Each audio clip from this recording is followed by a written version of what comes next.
Hello, good morning. Hi, everyone. Welcome to See Joy and Expand podcast. This is Christian Joy, your host, and I'm on a pod walk today. The last episode, I did my first solo video. I'm moving towards video, but on these pod walks, until I figure out the audio setup, are just going to be audio, because when I record, I hold the speaker part of the phone closer to my face so you guys can hear me. And I found out not too long ago, because in the energy of experimentation and play and exploration, that my audio from my earbuds was worse than if I recorded this way. So I like this better. So I'm going to keep doing this until universe send me some audio equipment. I just said a request out loud. I do that a lot these days. It's really funny, but it's a lot of fun to say it out loud. You should try it and see how you feel when you make an outward request. And it doesn't even have to be universe. It could be God, spirit, source, Allah, whoever your higher source is. Whatever resonates with you is your higher power. And today, I don't know. I woke up this morning, and this is something I've been on to lately, is how do I want to show up right now? How do I want to show up right now? I had I've been on TikTok a lot lately, making videos, or actually I've been watching a lot, and then finally I was like, I think I'm ready to make video again. I took a long break, let my energy take me where it wanted to go instead of thinking I needed to keep hammering away at creating content in a particular way. I already know my human design. I can give myself permission to pivot. So today, and I was talking to Stormy, my friend Stormy Sage, on Instagram. She's on a couple of the earlier episodes. I did an interview of her, and I will be having her on soon again. She's on to something really fun. And if you saw last week's quantum hypnosis release, you might see a little blurb under her bio about it. It's so much fun. I don't want to drop the ball, or not drop the ball, but drop what it is, because it's so, for me, it's so juicy and exciting, and I love the way she's been delivering it on TikTok. You are welcome to just go ahead and follow her and see what the hell I'm talking about, or revisit last week's quantum hypnosis on Substack, and you'll see what I'm talking about. And so she created this phrase, and it just hit. It hit so hard in my body. I get so energized and excited and ready to play. I feel playful, and it was just so juicy. I was just like, I'm in love with whatever's coming through you right now, because it's so good. And the phrase itself, it's very, I'll say, activating. And I just felt it in every fiber of my being. And now it's like, well, how do I want to show up now in this moment? And everybody knows how to, or most people, I'm not going to say everybody knows. Sorry, I'm waiting for the car to pass by. A lot of people understand in the self-help spaces or spiritual work how to engage with other parts of themselves. And that could be the higher self, the part that knows your answers, the part of you that knows your authentic and aligned answers, or I also call it the soul self. And Then you can engage with your inner child.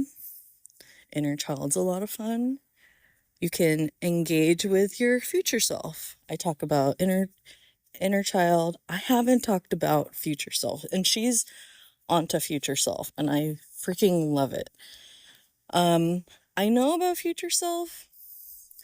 I don't know that I spent a lot of time with her yet, but I'm feeling the pull, because back in when I did my coaching training, my teacher guided us into a visualization on where we're going to go.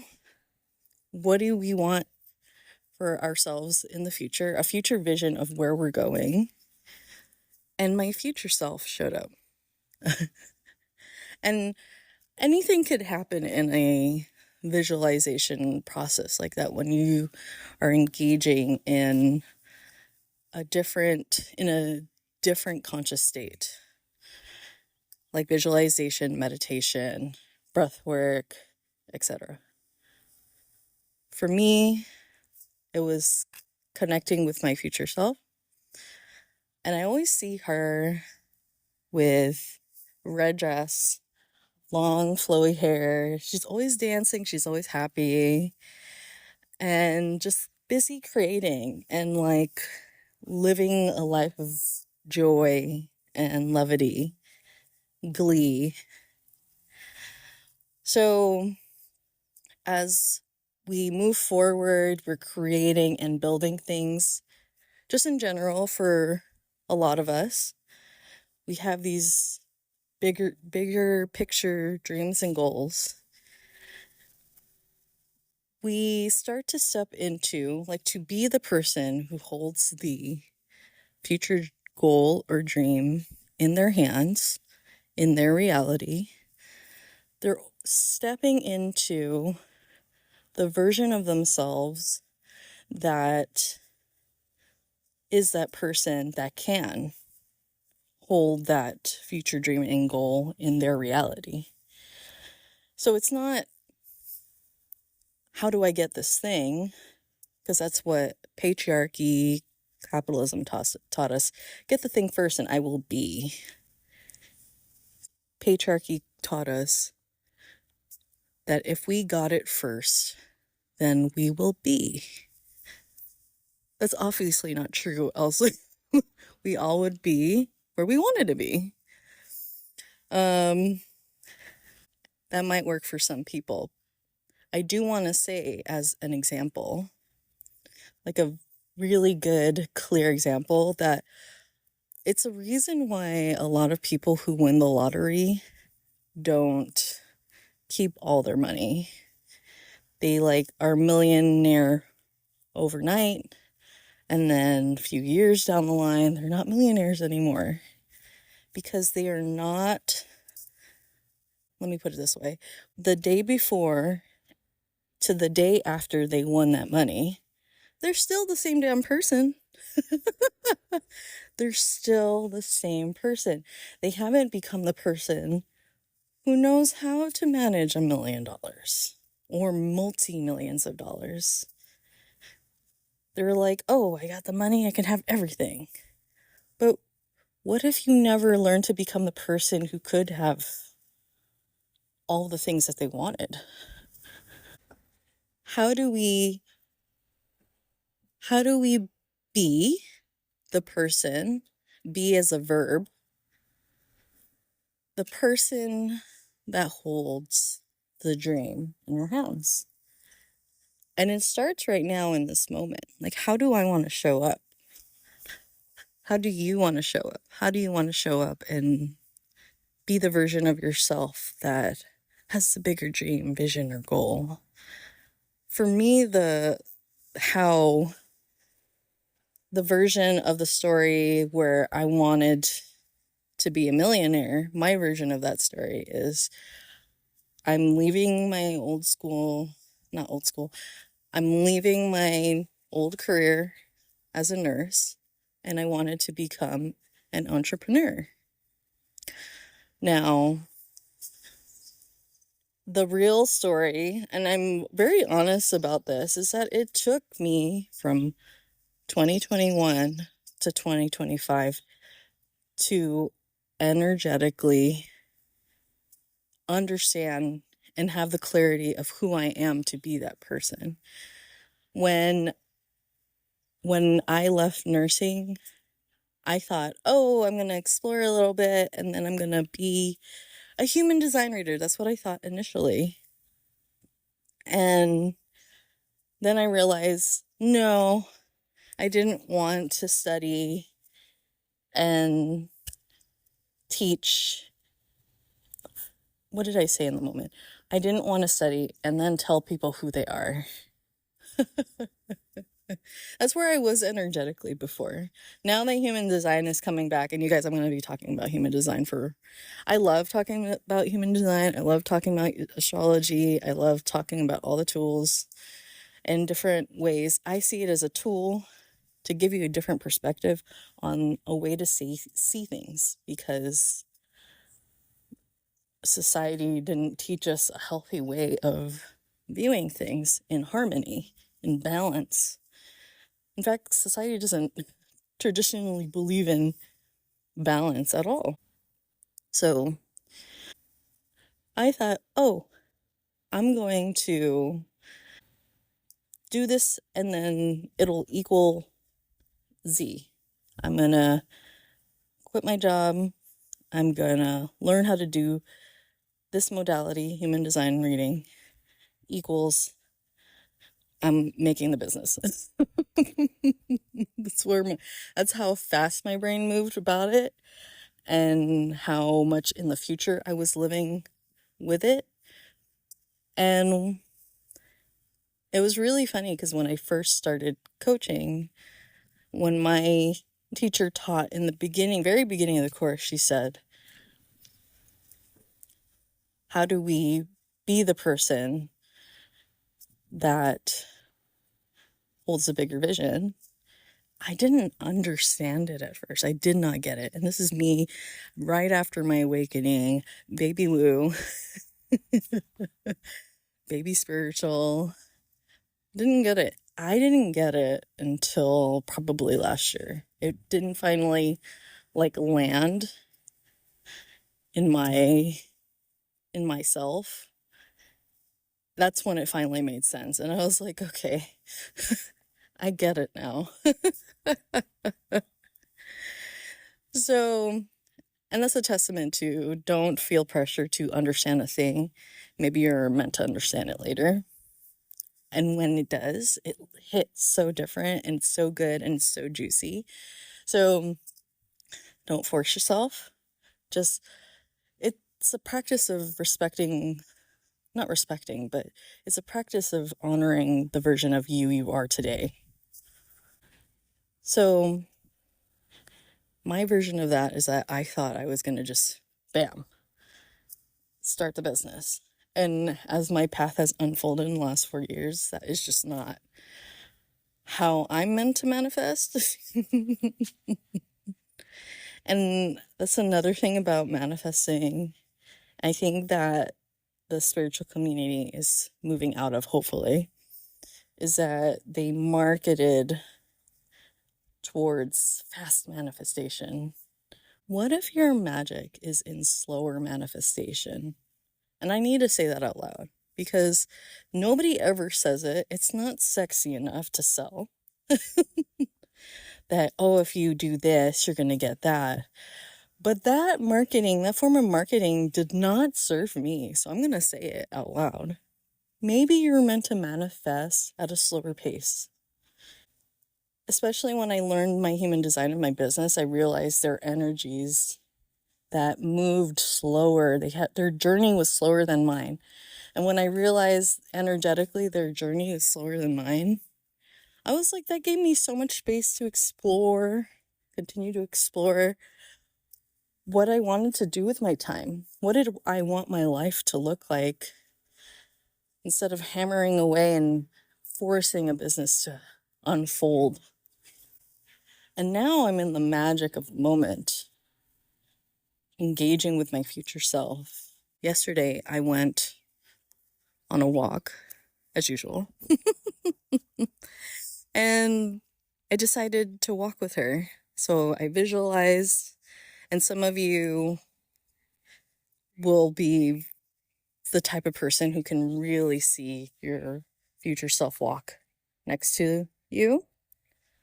And we were just like having a conversation. If you're familiar with parts work or AKA internal family systems, it's a modality in therapy and how to create more harmony within ourselves, because everybody has multiple parts of themselves.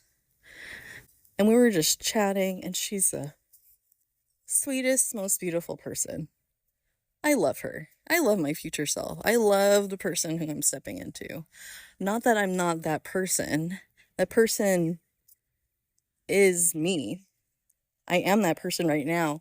It's just learning to let her come up through me, from within me, and acting and starting to act and behave. And this looks like creating the habit or engaging with the world, or doing things that feels like so much more joy.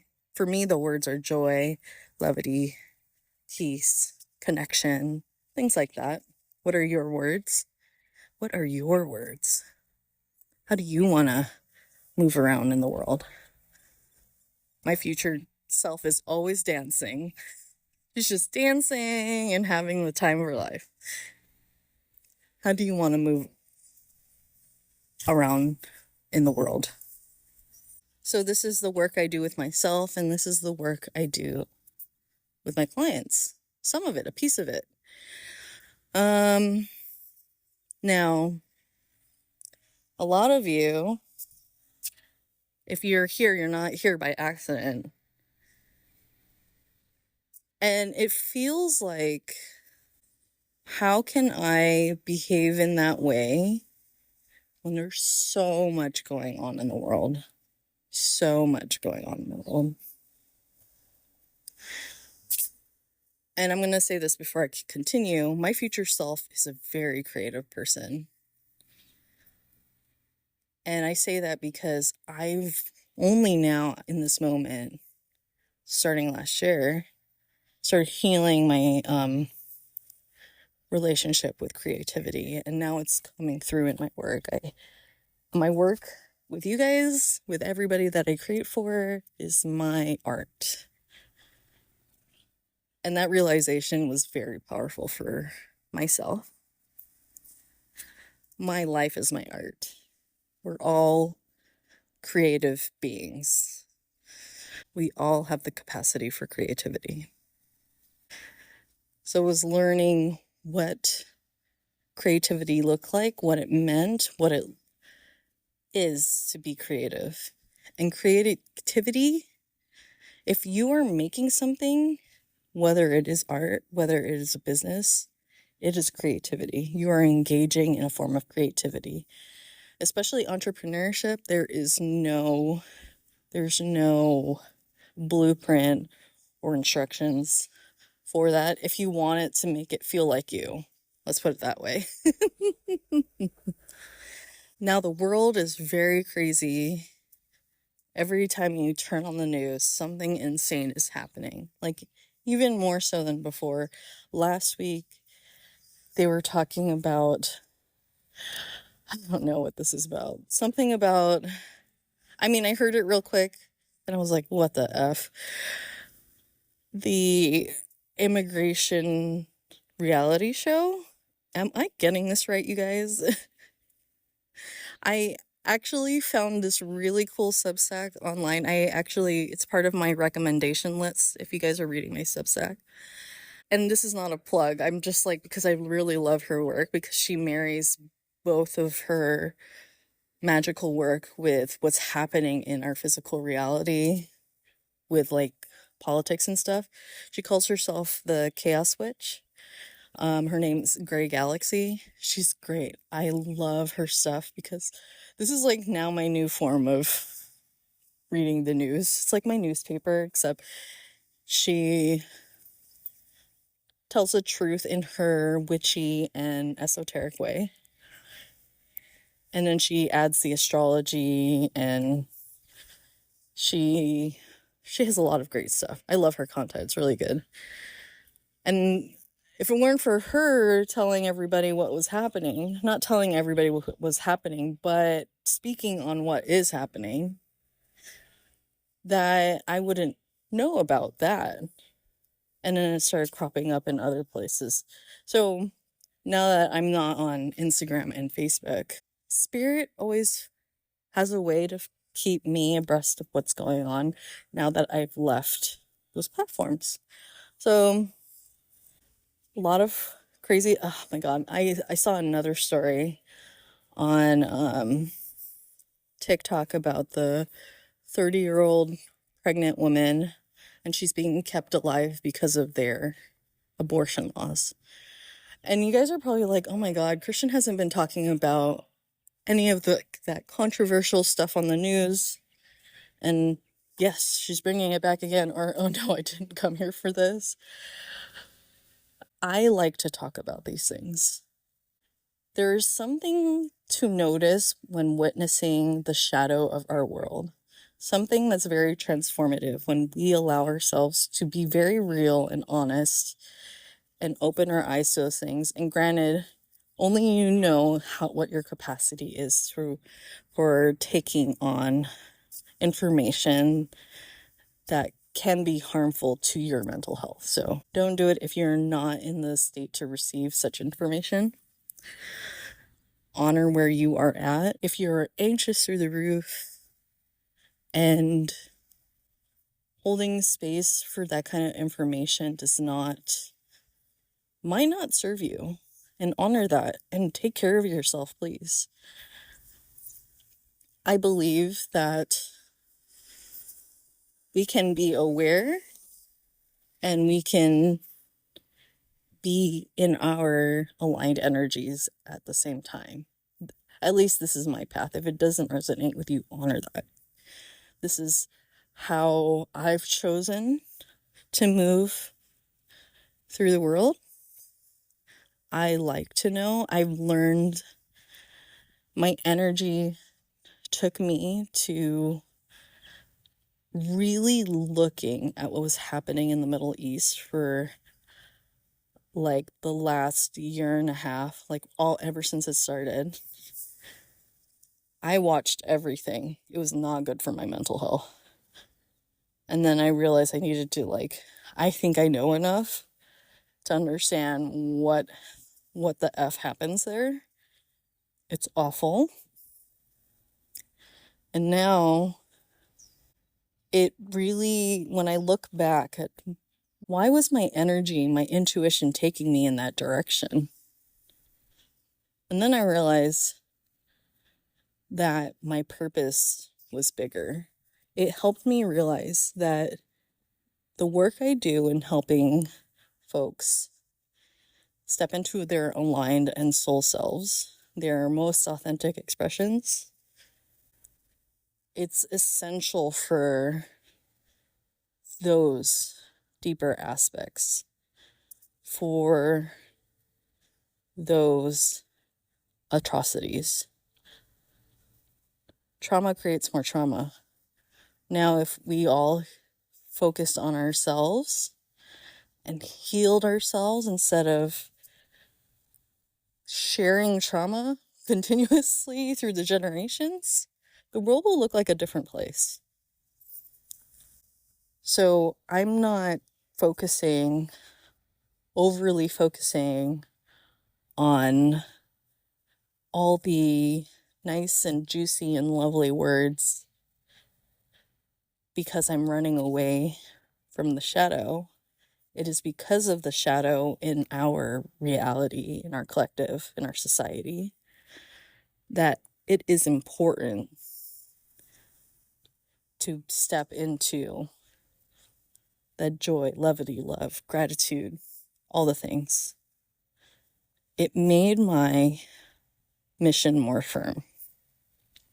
I wrote a piece on both and, painting a picture of how you can be in your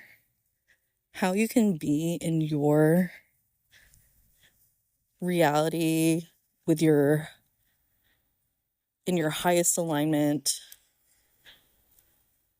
and live in a world that doesn't feel like that.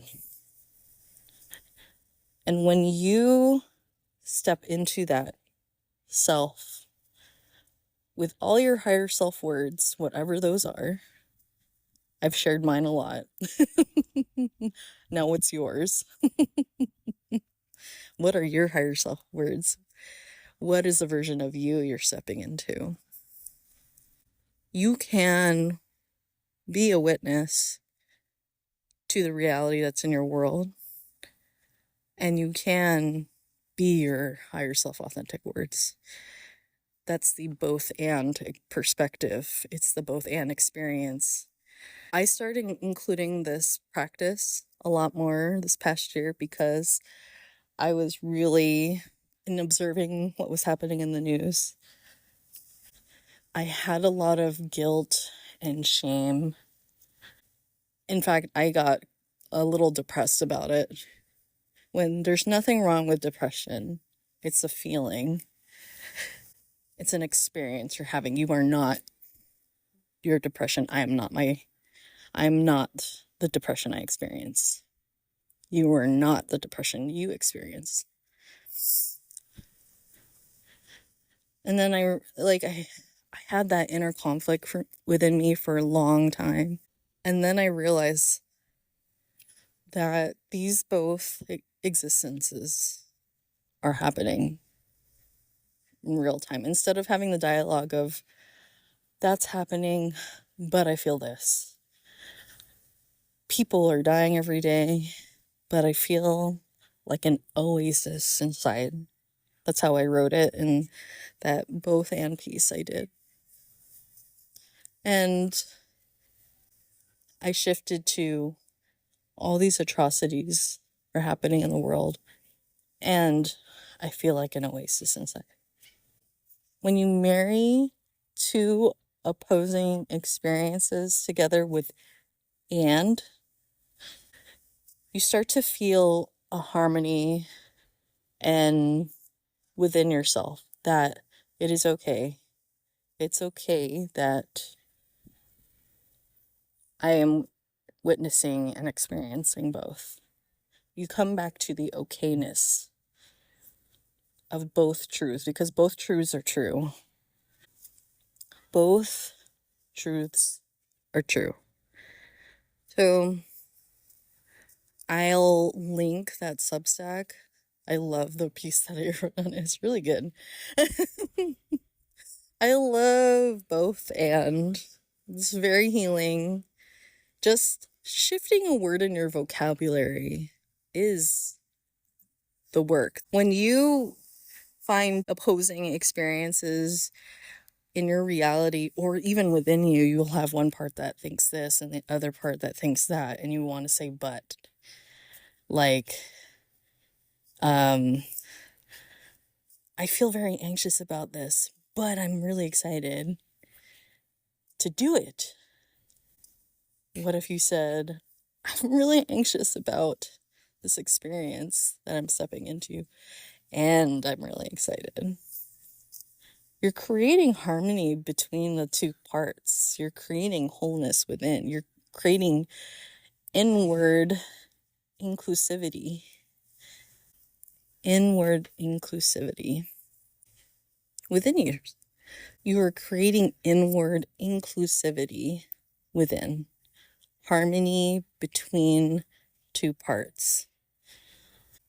When we honor the harmony within or cultivate the harmony within, you'll start to see it manifest in your waking world, your conscious moments.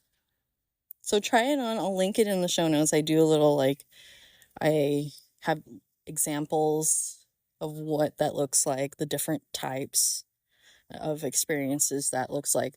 And this all came from my own work. Like when I wrote it, I was like, oh, this is really interesting. I've never seen anybody frame it this way.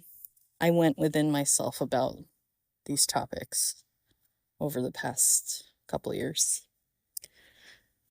Now back to future self and the bigger vision and dream at hand. How does she move? How does she act? What are her words? What is her personality like? How does she speak? And drop your answers in the comments in Spotify or in Substack, whichever platform you're following me on or listening to this. I want to hear your words. I would love to hear your words. So take a few deep breaths before you do the practice so you can like really step into the here and now, like and then ask yourself who is your future self? What does she look like? How does she move? How does she talk? And what are those words? Those energies that she steps into. My words are joy, levity, gratitude, love, all the time. I know my words kind of evolve over time, but not too much. They stay pretty similar until I'm ready for a new word.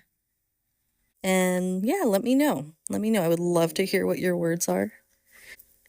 And let me know what your both and your opposing experiences that you can both and within.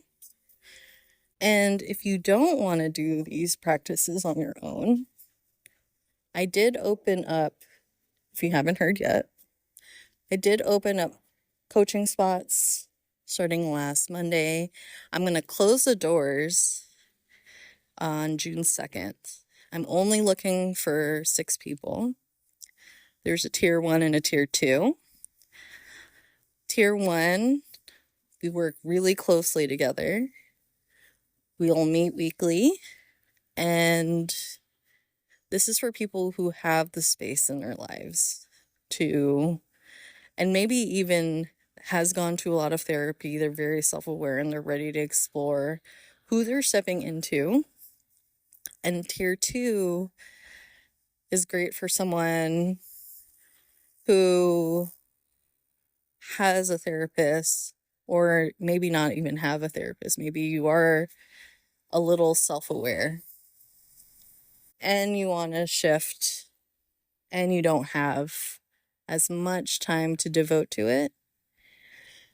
I meet bi-weekly with people in tier 2, and in the off weeks we correspond through my message support with you. So if that interests you, I've been telling everybody to just take their time and take their time and feeling through it. Does this feel like a yes to me? Is this a yes in my body? Is this a yes in my gut?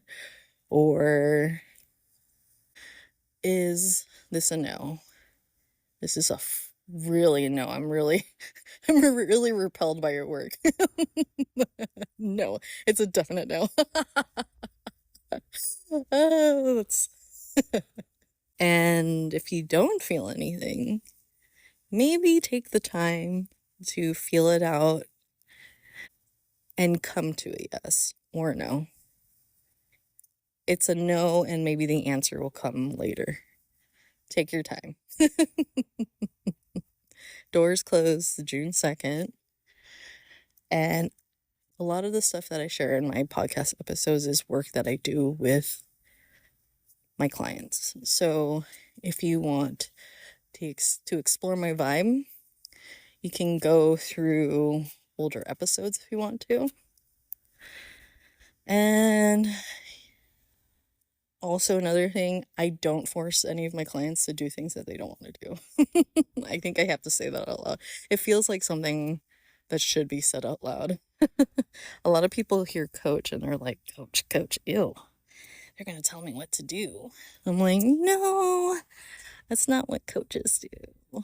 And honestly, that's how I felt when I heard coach at first, because my rebel insides are like repelled by people telling me to do things. I'm not that person. I don't like people telling me what to do. So I will make sure that I'm not telling you what to do because I freaking hate it. Don't tell me what to do. Like I'm really repelled by like my energetically, like every time someone tries to tell me what to do, I'm just like, no. And like I really feel it in my body. It's really funny. It's a funny experience within me. Anywho, leave a rating, review, wherever you're listening to me. Tap the heart if you're reading this or listening to this on Substack. And yeah, I'm really excited, you guys. I'm excited for the people coming through who want to create a container and in this partnership and see how your life evolves through this experience. I'm really excited. Where does your soul want to take you in becoming your Technicolor human? I even love how that came through me. Becoming your Technicolor human. All your different parts coming together in one cohesive whole within you so you can feel balance and harmony and peace. If those are your words. Anywho, all right, I'll catch you guys in the next one. Bye.